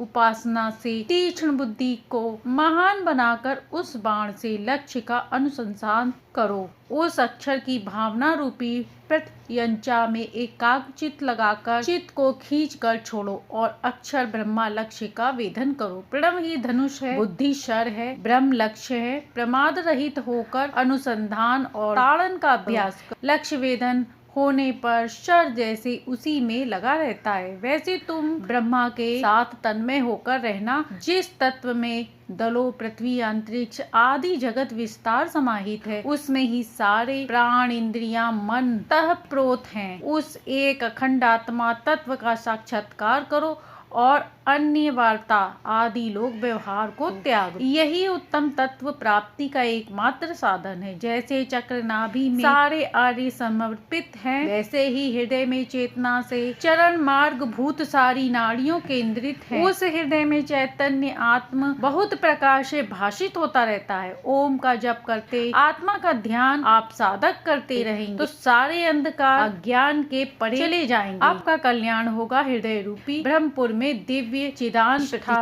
है। अनयमय प्राणम मनोमय विज्ञानमय आदि कोशों से प्रतिष्ठित आत्म तत्व का बुद्धि पूर्वक अनुसंसाधन करके धीर पुरुष उसके बिना विज्ञान के द्वार साक्षात्कार कर लेता है और आनंद रूप आत्मा अमृत का अनुभव करते हैं। उस परावर ब्रह्म तत्व के साक्षात्कार होने पर हृदय की अज्ञान ग्रंथियां छूट जाती हैं, संशय सब मिट जाते हैं, सारे पूर्व कर्म क्षीण हो जाते हैं। सुवर्ण जैसे प्रकाश युक्त विज्ञानमय कोश में रज रहित निष्कल ब्रह्मा को समस्त ज्योति हो की भी ज्योति रूप से आत्मज्ञानी जान ले। उस ब्रह्म तत्व को ना सूर्य प्रकाशित करता है, न चंद्र, ताराएं, न विद्युत, ना ही अलौकिक अग्नि, तो बात ही क्या हो सकती है। ब्रह्मा के भाषित होने पर ही उसके प्रतिफल न से सारा विश्व प्रकाशित होता है। दृश्यमान यह सारा जगत ब्रह्मा ही है। सामने पीछे दाएं बाएं ऊपर नीचे फैला हुआ यह सारा विश्व वह वरिष्ठ ब्रह्मा ही है। ऐसा अनुभव आपको प्राप्त हो जाए, वह नरोत्तम कृत्य बन जाता है। ब्रह्म स्वरूप होकर वह प्रसन्न चित्त वाला, न शोक करता है न ही किसी की आकांक्षा। हे हिवा दुजा पना जहाँ है वहीं भय की संभावना है।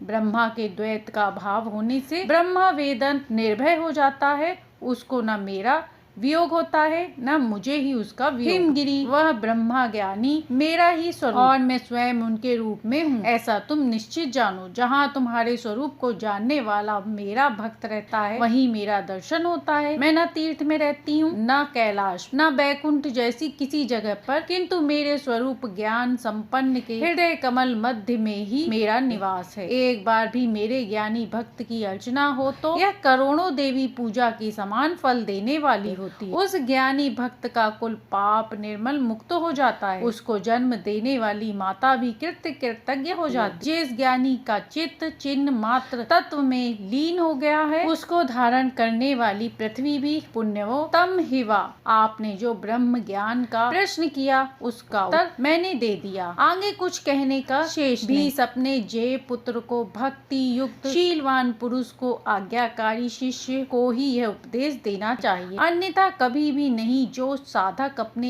इष्ट देव से पराभक्ति रखता हो और अपने गुरु के प्रति भी उतनी ही भक्ति हो, उसी महापुरुष को बताए गए उपदेश का अर्थ प्रकाशित होता है। जो गुरुदेव इस ब्रह्म ज्ञान का उपदेश देते हैं ये साक्षात्कार परमेश्वर हैं। उनका प्रत्यय उपाकर संभव होने से शिष्य सदा उनका आर्णी रहता है। पिता के द्वारा प्राप्त जन्म नष्ट हो जाते मृत्यु में, परंतु गुरु से उत्पन्न ब्रह्मा स्वरूप प्राप्ति कभी भी नष्ट नहीं होती। अतः ब्रह्म ज्ञान देने वाले गुरु पिता से भी श्रेष्ठ तर कहे गए। श्रुति का वचन है कि गुरु द्रोह कभी नहीं करना चाहिए। शास्त्र का यह सिद्धांत है कि ब्रह्मा ज्ञान दाता गुरु सबसे परम श्रेष्ठ है। साधक से शिव रुष्ट हो जाएं तो गुरु उनकी रक्षा करने में सामर्थ्य है, परंतु गुरु स्वयं रुष्ट हो जाएं तो शंकर जी भी उनकी रक्षा नहीं कर सकते। अतः हे हिमालय सर्व प्रयत्न से श्री गुरु को प्रसन्न रखें, शरीर मन वाणी से सर्वदा उनकी सेवा में तत्पर रहें, अन्यथा कृतज्ञता दोष लगने पर उस पाप का कोई प्रायश्चित नहीं है। इंद्र ने अथर्वण ऋषि को श्राप दिया कि ब्रह्मा ज्ञान का वे उपदेश देंगे तो उनका सिर काट दिया जाएगा। एक समय अश्विनी कुमार विधिवत शिष्य वृत्ति, परंतु देव वैद्य अश्विनी कुमार से पुनः आशी के सिर को जोड़ दिया और पूरा उपदेश प्राप्त किया। हे हिमालय, इससे सिद्ध होता है कि कठिन साधना से संकट के झेलते हुए भी ब्रह्म विद्या प्राप्त होती है। हे पर्वतों, प्राप्त होने पर वह ज्ञानी कृत्य हो जाता है। अध्याय 7 भक्ति मार्ग। हिमालय ने कहा, हे माता, जिस मनुष्य में वैराग्य की कमी हो वह मध्यम साधक होता है और भक्ति के बिना ज्ञान मार्ग उसके लिए कठिन है। ऐसे को आपकी साधना का प्रतिपादन करने की कृपा करें। श्री देवी ने कहा, पर्वत इंद्र, मोक्ष प्राप्ति के लिए मैंने 3 मांगों की व्याख्या शास्त्रों में की है, कर्म योग, ज्ञान योग और भक्ति योग। उन तीनों में भी भक्ति योग सर्वथा सबके लिए संभव है, क्योंकि यह मार्ग सुलभ है, प्रधानतया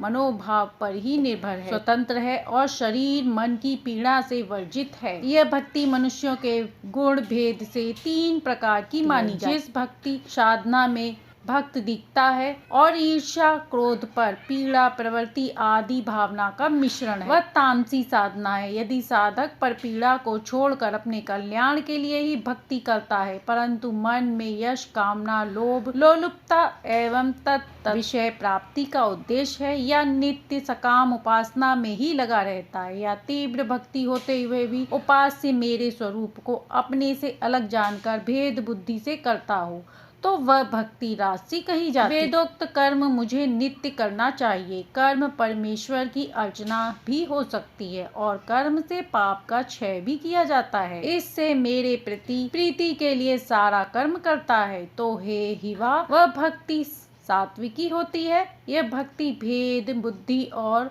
उसी पर आधारित होने से पराभक्त तो नहीं है, पर उसका साधन बन जाती है। इसकी तुलना में पूर्वोत्तासन मेरे दिव्य गुणों के बारे में सुनना, नित्य मेरे नामों का कीर्तन करना, कल्याण गुण रत्नों के भंडार रूपी मेरे रूप सागर में मन को तैल धारा सम अटूट लगाए रखना, यह सब पराभक्त साधना है। इस साधना में कभी भी किसी प्रकार की अन्य विषय कामना से साधक प्रेरित नहीं होता। सामीप्य, सृष्टि, सायुज्य, सालोक्य, इन 4 प्रकार की मुक्ति स्थितियों की भी तीव्र इच्छा नहीं होनी चाहिए। मेरी सेवा के सिवा अन्य यथाचित भी वह साधक जानता नहीं। सैव्य सेवक भाव को ही सुरक्षित रखने के कारण मोक्ष की भी कामना नहीं है। जो साधक परम अनुराग से सदा जागृत होकर मेरे ही में चिंतन करता है, वह अपने आत्म स्वरूप से अभिन्न रूप से ही मेरे को पहचानने लगता है। भेद बुद्धि रहती नहीं। यह जो साधक सारे जीवों में को मेरे चिदूप से ही देखता है, उसका प्रेम जैसे अपने रूप से सहजतया है, वैसे ही दूसरे जीवों के साथ भी होता है। चैतन्य सर्वत्र समान रूप से रहता है। अतः जो साधक भेद बुद्धि को त्याग देता है, वह मेरे सर्वत्र विद्यमान सभी रूपों को, चाहे चंडाल का या राजा का हो, नमस्कार करता, आदर करता है, कभी भी किसी का द्रोह नहीं करता। यह परम भक्त मेरे तीर्थ स्थानों का एवं मेरे भक्तों के दर्शन करने से तत्पर रहता है। मेरे संबंधित सत्संग, श्रवण, मंत्र, जप, तंत्र प्रयोग आदि की उसकी स्वाभाविक श्रद्धा होती है। मेरा चिंतन करते समय प्रेम से प्रभावित उसका सारा शरीर पुलकित हो उठता है। नेत्र प्रेमाश्रम से गदगद वाणी निकलती है। हे हिमालय, जो जगत का बीज सर्व कारण है, उसके कारण मुझ परमेश्वरी को अनन्य भाव से पूजता है, वह परम मेरा भक्त है। ऐसा होते हुए भी अपनी शक्ति के अनुसार पाखंडपना रहित होकर भक्ति से वह सारे नित्य नैमिष्ठिक कर्म को करता है। मेरे उत्कर्ष व्रतों का भी पालन करता है। हे पर्वत इंद्र, उसमें स्वभाव से मेरे उत्सवों का आयोजन कराने में या अन्यत्र जाकर दर्शन करने में रुचि होती है। शरीर का अभ्यास छूट जाने से वह अहंकार, जन्य लज्जा आदि रहित होकर मेरे नाम का कीर्तन जोरों से गाते हुए कृत्य करने में लगाता है। मेरा प्रारब्ध जो कराता है, यह होगा ही। अंततः मुझे देह रक्षा दी, सांसारिक कार्यों की भी चिंता नहीं है। इस प्रकार की धारणा उसमें दृढ़ होती है। ऐसी भक्ति को ही पराभक्ति कहते हैं, जिसमें मेरे देवी स्वरूप से अतिरिक्त अन्य किसी की भी भावना नहीं होती। इस तत्व अनुसार पराभक्ति जिसमें उत्पन्न होती है, उस साधक का मेरे चिरूप में विलय हो जाता है। भक्ति की जो चरम सीमा है, उसी को शास्त्रों में ज्ञान कहा है। वैराग्य की भी सीमा यही है, क्योंकि ज्ञान स्थिति में भक्ति और वैराग्य दोनों ही है। पर्वत यदि भक्ति साधना में निरंतर होकर भी किसी प्रारब्धवश मेरा स्वरूप ज्ञान प्राप्त नहीं होता, तो वह साधक हिमवादी दिव्य भोगों की प्राप्ति होती है।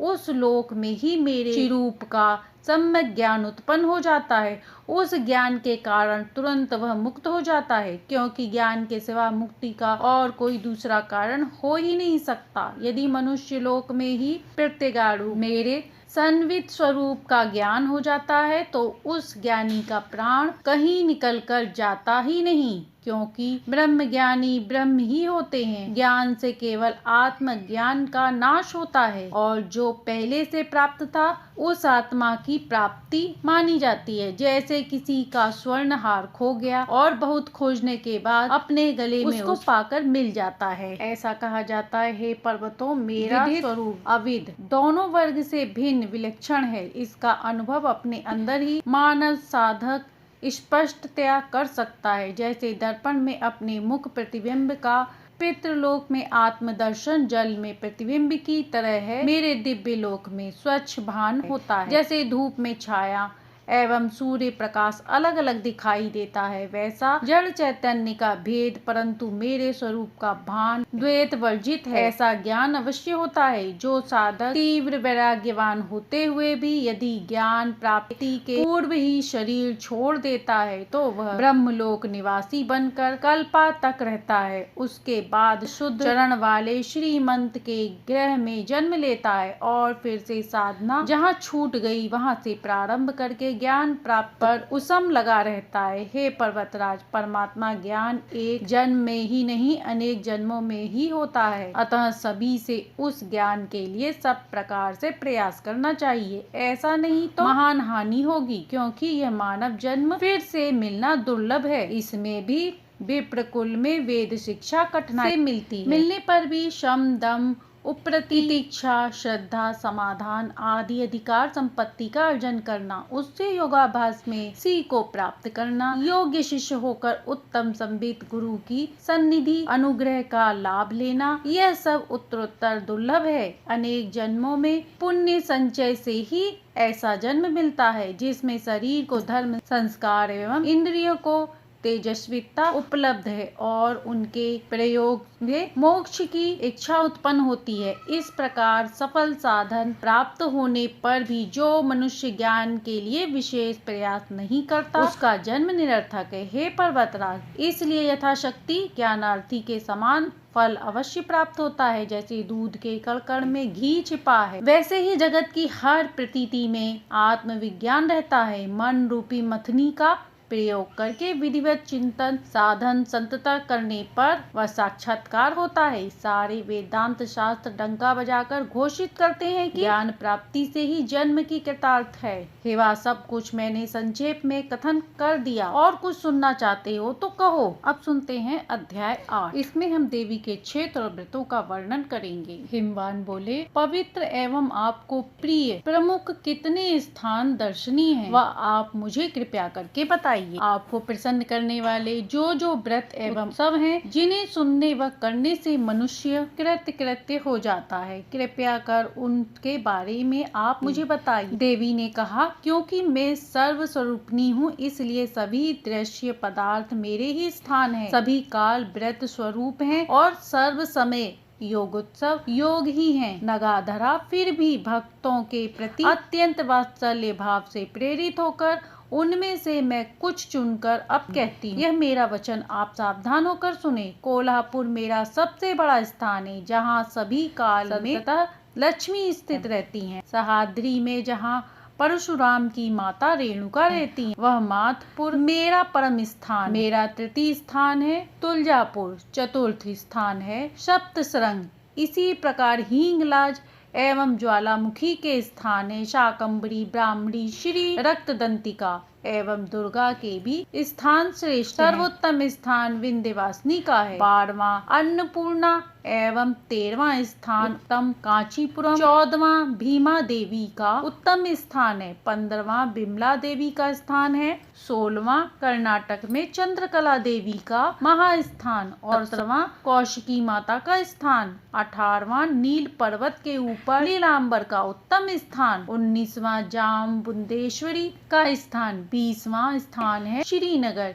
21वां स्थान नेपाल में गुहा काली का। 22वां मीनाक्षी देवी का परम स्थान चिदम्बर में स्थित। 23वां स्थान वेरण्य शिव काम महान स्थान, जहाँ सुंदरी जगदम्बा विराजती हैं। एकांश में पराशक्ति प्रतिष्ठित है, वह 24वां स्थान है। 25वां मदालसा देवी का श्रेष्ठ स्थान। 26वां योगेश्वरी देवी एवं 27वां स्थान चीन देश में नील सरस्वती नाम से विख्यात है। वैद्यनाथ में बंगलामुखी देवी का सर्वोत्तम 28वां स्थान। 29वां मेरा स्थान श्री मद भुवनेश्वरी देवी मणिद्वीप में। 30वां सती के योनि मंडल स्वरूप तथा कामाख्या के नाम से प्रसिद्ध त्रिपुर भैरवी का स्थान है। यह स्थान महामाया के निवास रूप स्वरूप है और भूमंडल के सभी क्षेत्रों में रत्न रूप है। इस धरातल पर इससे अधिक श्रेष्ठतर जगदम्बा का और कोई भी स्थान नहीं है। इस स्थान में भगवती साक्षात प्रति मास रजस वाला होती हैं। इस कामाख्या स्थान में सभी पर्वत वास्तव में देवता रूप हैं। देवताओं का महत्वपूर्ण निवास है। वहाँ की संपूर्ण पृथ्वी देवी स्वरूपनी है, ऐसे विद्वानों की मान्यता है। कामाख्या योनि मंडल के सिवा दूसरा कोई भी स्थान उत्तम नहीं। इसके अलावा अन्य स्थान इस प्रकार श्री पुष्कर क्षेत्र में गायत्री देवी, अमरेश में चंडिका एवं प्रभास क्षेत्र में पुष्कर, कर्ण है नई मिश्र नामक महाक्षेत्र में लिंग धारणी पुष्करालु, मंडी नामक महास्थान में दम, परमेश्वरी भार भूति में भूति एवं नाकु स्थान में नकुलेश्वरी, हरिश्चंद्र में चंद्रिका, श्रीगिरी में शंकरी जपे, शवर में त्रिशूला एवं अमृतकेश्वर में सूक्ष्मा है, श्री महाकाल उज्जैनी में शंकरी देवी, मध्यमेश्वर में शर्वाणी तथा केदारेश्वर नामक महाक्षेत्र में मार्गदयिनी देवी है। भैरव क्षेत्र में भैरवी, गया में मंगला देवी, कुरुक्षेत्र स्थान प्रिया एवं नाकु क्षेत्र में स्वयं भूवी देवी, कनखल में उग्रा, बिमलेश्वर में विश्वेशा, अट्टहास में महानंदा तथा महेंद्र में महानतका है। भीमानाथ क्षेत्र में भीमेश्वरी, वस्त्रापट क्षेत्र में शंकरी भवानी तथा अर्धकोटि क्षेत्र में रुद्राणी, अभिमुक्त में विलाक्षी, महालय में महाभाग, गोकर्ण में भद्रकर्णी तथा भद्रकर्ण में भद्र है। सुवर्णक में उत्पलाशी, स्थानु में स्थान, कमलालय में कमला तथा छगलंका में प्रचंड हैं। कुंडल में तिस्र, माकोट में मुकुट, शबरी मुंडेश्वर में शंडकी तथा कालजर पहाड़ में काली हैं। शंकु कर्ण में ध्वनि, स्थूल शवर में स्थूला तथा ज्ञानियों के हृदय में हल्लेखा परमेश्वरी स्थित है। हे पर्वतराज, यह मेरे अति प्रिय स्थान है। प्रथम उन क्षेत्र का महात्म सुनकर बाद में इसमें बताई गई विधि से मेरा पूजन करना, अथवा काशी में ही यह सभी क्षेत्र विराजमान। देवी भक्ति परायण होकर इन स्थानों में नियम से रहते हुए नित्य देवी दर्शन, मंत्र तथा जप निरंतर उनके चरण अरविंद का ध्यान करके साधक अवश्य ही सभी बंधनों से मुक्त हो जाता है। जो मनुष्य प्रातः काल ऊपर वर्णित देवी के नामों का पाठ करता है, उसके पाप उसी क्षण भस्म हो जाते हैं। हे वाह, जो मनुष्य श्राद्ध के समय ब्राह्मणों के समक्ष इन निर्मल नामों का पाठ करता है, उसके सभी पितर मुक्त हो जाते हैं और परम गति को प्राप्त करते हैं।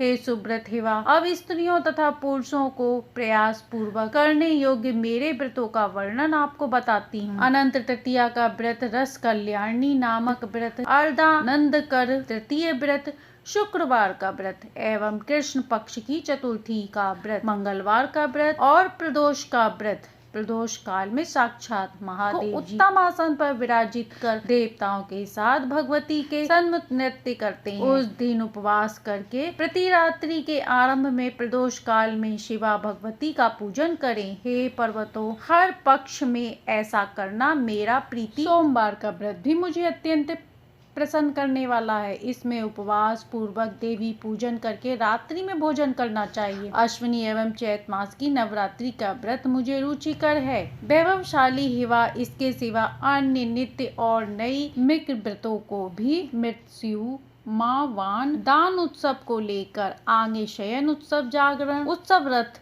उत्सव, दामू एवं श्रवण के पवित्र उत्सव आदि अन्य मेरे प्रीतिकर उत्सवों को भी मेरे भक्त सदा अनुष्ठान करें, जिनमें मेरे भक्तों को प्रेम से भोजन कराना, सुवासिनी कुमारी बटुक आदि देवी बुद्धि से पूजा करना आदि विहित है। धन का लोभ का त्याग करके पुष्प आदि उपचारों से उपयुक्त पूजा को करना चाहिए। इस प्रकार जो साधक अपरम होकर प्रतिवर्ष भक्ति पूर्वक अनुष्ठान करता है, वह धन्य, कृतार्थ और मेरी प्रीति का पात्र शीघ्र बनता है। हे वाह, मुझे प्रीति देने वाले उपाय के विषय में तुम्हें मैंने संक्षेप में कह दिया। यह पवित्र उपदेश अशी या अभक्त को कदापि नहीं देना चाहिए। अब सुनते हैं 9वां अध्याय। अंतर पूजा हिवा बोले, हे देव देवी महेश्वरी, हे करुणा सागर, हे अंबिके, आपकी पूजा करने का जो उत्तम प्रकार है वह अब मुझे यथार्थ या आप बताइए। देवी ने कहा, राजन, जो विधि भगवती को अति प्रिय है वह जगदम्बा पूजा विधि में आपको बताती हूँ। हे पर्वत श्रेष्ठ, अत्यंत श्रद्धा पूर्वक आप सुनिए। मेरी दो प्रकार की पूजा है, एक बाह्य पूजा और दूसरी अभ्यंतर पूजा। बाह्य पूजा के भी दो प्रकार हैं, वैदिक और तांत्रिक। हे हिवा,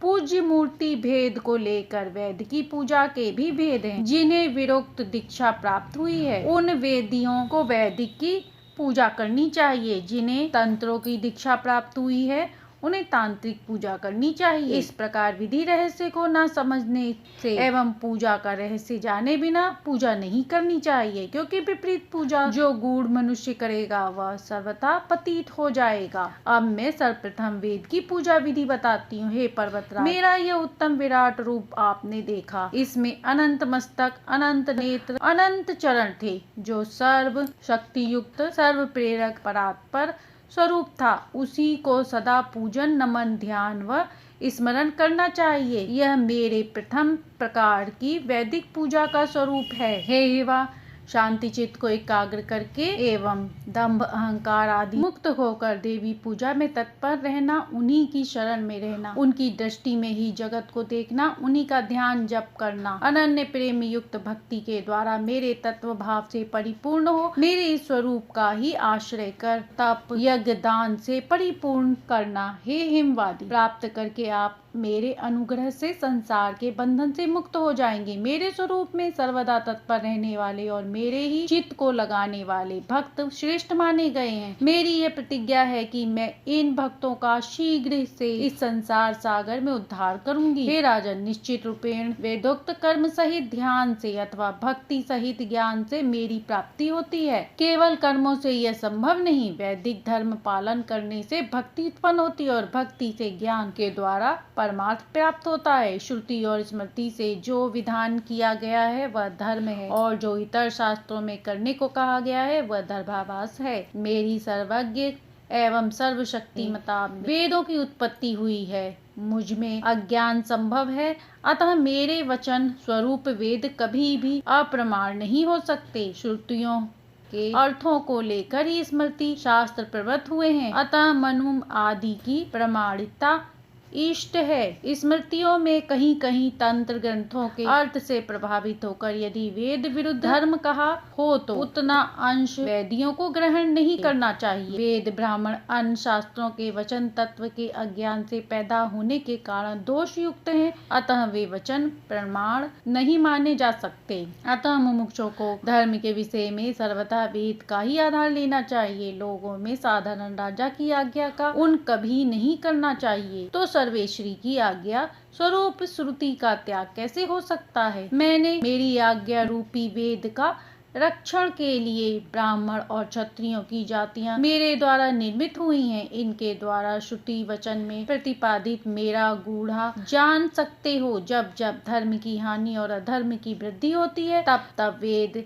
रक्षार्थ में ही ब्राह्मण क्षत्रिय के अथवा दिव्य अवतारों के विशेष रूप धारण करती हूँ। वेद का रक्षण करने वाले देवता तथा वेद का नाश करने वाले दैत्य, इस प्रकार विभाग वेद को लेकर ही किया गया है। जो वेद कथित उत्तम धर्म का पालन नहीं करते उन्हें दंडित करने के लिए मैंने ऐसे रंगों की सृष्टि रखी है, जिसका वर्णन सुनकर भी त्रास होता है। जो पवित्र सनातन वेदोक्त धर्म को छोड़कर अन्य कल्पित पाखंड धर्म का आश्रय करते हैं, ऐसी अपनी प्रजा को अपने देश से बाहर निष्किस्त करना राजा का कर्तव्य है। ऐसे भ्रष्ट लोगों से धर्म गुरु ब्राह्मण वार्तालाप न करें एवं उनके साथ कोई भी दुज किसी प्रकार का सामाजिक संबंध नहीं रखे। इस लोक में श्रुति और स्मृति से विरोधी जो अन्य शास्त्र हैं वे सभी तमोगुण ही हैं। दक्ष प्रजापति भृंगु आर्षि और दधीचि अर्षि के श्राप से दग्ध होकर जो ब्राह्मण भी वेद मार्ग से बहिष्कृत हुए हैं, सोपान क्रम में उनका उद्धार करने के लिए सदाशिव ने दाम, कापालिक, कलक, भैरव आदि आगम की रचना की। इनको लेकर शैव, वैष्णव,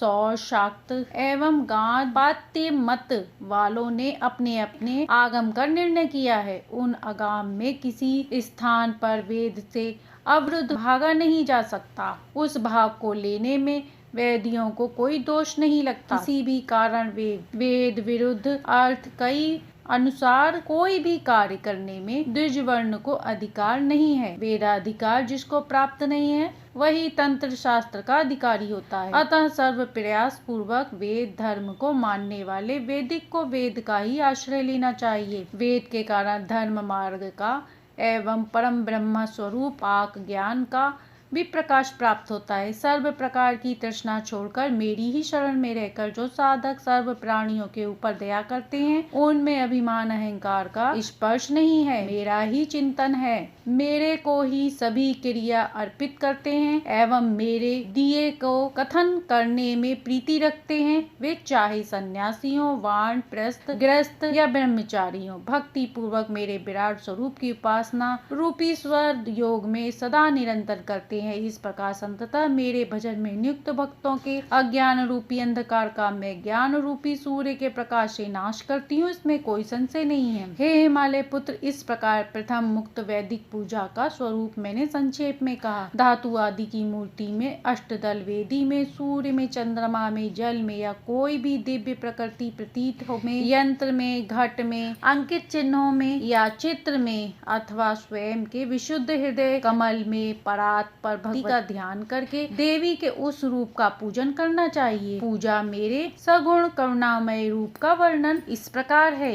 तरुणी रक्त वर्णा सौंदर्य के सार की सीमा स्वरूप, सर्वांग सुंदर, श्रृंगार रस से परिपूर्ण, पूर्ण भक्तों की पीड़ा दूर करने के लिए निरंतर आतुर, प्रसन्न, सुमुखी, अर्धचंद्र से अलंकृत, मस्तक पाश, अंकुश व अभय मुद्रा धारण करने वाली आनंद स्वरूपनी का पूजन अपनी शक्ति व संपत्ति के अनुसार यथा योग्य उपचारों से होना चाहिए। जब तक अभ्यंतर पूजा का अधिकार प्राप्त नहीं है तब तक ब्रह्मा पूजा का आश्रय लेना चाहिए। अभ्यंतर पूजा का अधिकार प्राप्त हो जाए ब्रह्मा की पूजा आवश्यकता नहीं रहती। संवित तत्वों में चित्त को लीन करना अभ्यंतर पूजा है। उपाधि अखंड ज्ञान वंदित ही मेरा परम स्वरूप मेरे संवित स्वरूप में निर्विक चित्त को स्थापित करना। संवित स्वरूप में अतिरिक्त जो कुछ है वह महामाया है। इसलिए मन को शांत करके योग युक्त होकर संसार नाश के निमित्त आत्म स्वरूप ने और सर्व साक्षी भगवती की भावना करो। पर्वतश्रेव, अब मैं बाह्य पूजा का विस्तार करती हूँ, सावधानी पूर्वक उसका वर्णन करो। अब सुनते हैं 10वां।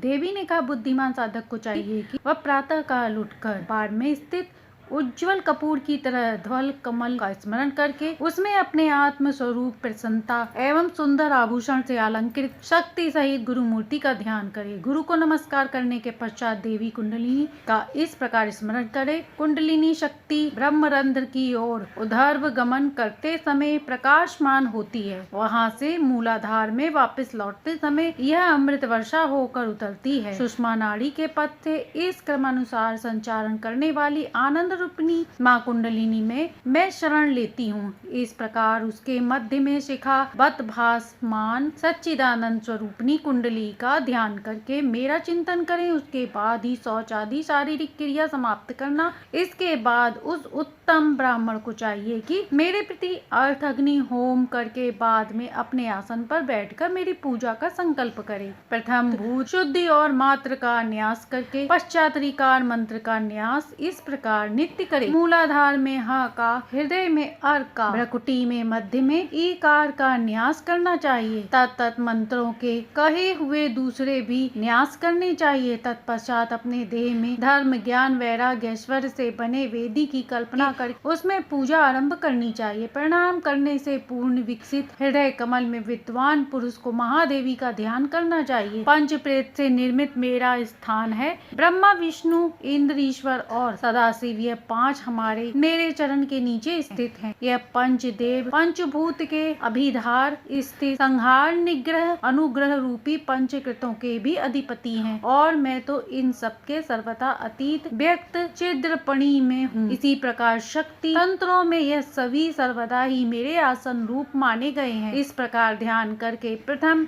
मानसोपचार से मेरा पूजन करके यथाशक्ति मूल मंत्र का जाप करना चाहिए। फिर वह जप मुझे अर्पण करके अर्घ्य स्थापित करें। पात्रा साधन करने के बाद पूजा के पदार्थों को जल से मंत्रों से अभिक्षा के द्वारा शुद्ध करें। अस्त्र मंत्र से दिग्ध बंधन करके नमस्कार पूर्वक गुरु से आज्ञा प्राप्त करके अपने हृदय में भावना की गई मेरी मनोहर मूर्ति का आवाहन बाहर रखें। पूजा पीठ में करें, पश्चात मंत्रों का प्राण प्रतिष्ठा करें और आसन आवाहन, अर्घपाद, आचमन, स्नान, वस्त्र, दय, आभूषण, गंध, पुष्प तथा योग्य देवी की भक्ति पूर्वक समर्पण करके यंत्रस्थ आवरण देवताओं की अर्चना विधिवत करें। यदि हर रोज आवरण पूजा में असमर्थ हैं तो प्रत्येक शुक्रवार को अवश्य करना चाहिए। अंग देवता देवी के ही प्रभ रूप में और उस प्रभा मंडल में त्रिलोक के व्याप्त हैं, ऐसा चिंतन करें। पुनः आवरण, आयुध और शक्ति सहित जगदम्बा का सुगंधित चंदन से और सुवासित पुष्पों से पूजन करें। विधिवत प्रकार के नवेद, तर्पण, तांबूल और दक्षिणा आदि से भगवती को संतुष्ट करें। फिर हे हिमालय, तुम्हारे द्वारा रचित सहस्त्र नाम का पाठ करना है। राजन तंत्र ग्रंथों में कथित श्री देवी कवच, देवी सूक्तम, देव्य अथर्वशीष तथा श्री भुवनेश्वरी उपनिषद आदि में पठित महाविद्या मंत्रों के पाठ से जगदम्बा को प्रसन्न करें। प्रेम अंतःकरण से क्षमा याचना करें। पुलकित शरीर से प्रेमाश्रम नेत्र और कंठ से मेरी प्रसन्नता के लिए बार बार नृत्य करें और गीत वाद्य आदि का घोष करें, क्योंकि वेदों और पुराणों से ही मेरा स्वरूप प्रतिपादित किया गया है। अतः पूजात में उन शास्त्रों का पाठ करना संतोष काक है। मेरा अनन्य भक्त प्रतिदिन अपने शरीर सहित सर्वस्व मुझे अर्पण करे, बाद में नित्य होम करे। ब्राह्मणों, सौभाग्यवती स्त्रियों, कुमारी, बटकों तथा अन्य पामर लोगों से देवी स्वरूप को देखते हुए उनको भोजन करावे, बाद में नमस्कार करके संहार मुद्रा में अपने हृदय में भगवती का विसर्जन करें। श्रेष्ठ व्रत वाले हिमवाद रूपी मंत्र से करें, क्योंकि हर लेखा सर्व मंत्रों की नायिका एवं परम श्रेष्ठ है। एकादश माया बीज रूपी दर्पण में मैं सदा प्रतिबिंब हूँ, अतः उस मंत्र से जो अर्पण किया जाता है वह सर्व मंत्रों से किया गया अर्पण माना जाता है। जगदम्बा का पूजन कर लेने के बाद स्वगुरु का वस्त्र, अलंकार आदि उपचारों से यथा विधिवत पूजन करें और मन में कृत्य का भाव रखना। इस प्रकार जो व्यक्ति श्री भुवनेश्वरी देवी का पूजन करता है उसे किसी भी समय में या किसी भी स्थान में कुछ भी दुर्लभ रहता तथा दहनाश हो जाने के बाद मेरा निवास स्थान मणिदूत उसे सर्वथा प्राप्त हो जाता है। इस प्रकार देवी का पूजन करने वाले साक्षात देवी रूप ही माने जाते हैं, उन्हें हमेशा नमन करते हैं। हे हिमालय महादेवी भगवती की पूजन विधि प्रकार मैंने सुना दी, इन सभी का विमर्श करके तुम्हारे अधिकार अनुसार मेरा पूजन करो। ऐसा करने से तुम कृतार्थ हो जाओगे। हे हिमालय,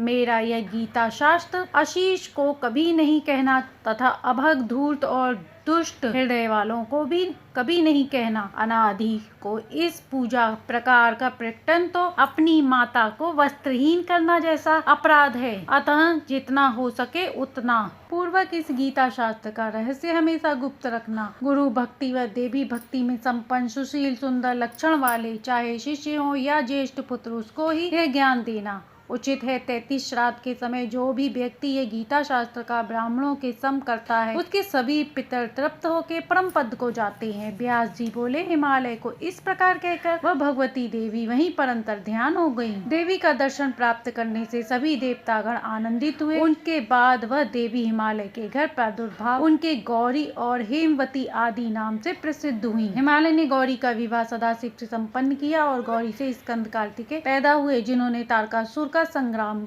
में वध किया। मैंने आपके सामने जिस गीता रहस्य का उद्घाटन किया उस रहस्य को दूसरे किसी को नहीं कहना। यह देवी गीता भगवती का परम रहस्य है, अतः प्रयास पूर्वक उसे गुप्त ही रखना है। निष्पाप जन्मेजय, तुमने जो पूछा था उन सब का उत्तर संक्षेप में दिया गया है। श्री महादेव जी बोले, इस प्रकार श्री पार्वती जी के मुख से श्रेष्ठ योग सार में सुनकर पर्वत श्रेष्ठ हिमालय जीवन मुक्त हो गए। वे महेश्वरी वे गिरजा जी से योग का वर्णन करके लीला पूर्वक सामान्य बच्ची की भांति माता का दूध पीने लगी। गिरिराज हिमालय ने भी अत्यंत हर्षोल्लास के साथ बड़ा भारी उत्सव किया, जैसा किसी ने कभी न किया और न देखा न सुना। छठे दिन षष्ठी देवी की पूजा कर 10वां दिन आने पर पर्वत राज हिमालय ने उनका पार्वती ऐसा सार्थक नाम रखा। इस प्रकार तीनों लोकों की जननी नित्य स्वरूपनी श्रेष्ठ प्रकृति मेनका के गर्भ से उत्पन्न होकर हिमालय के घर में रहने लगी।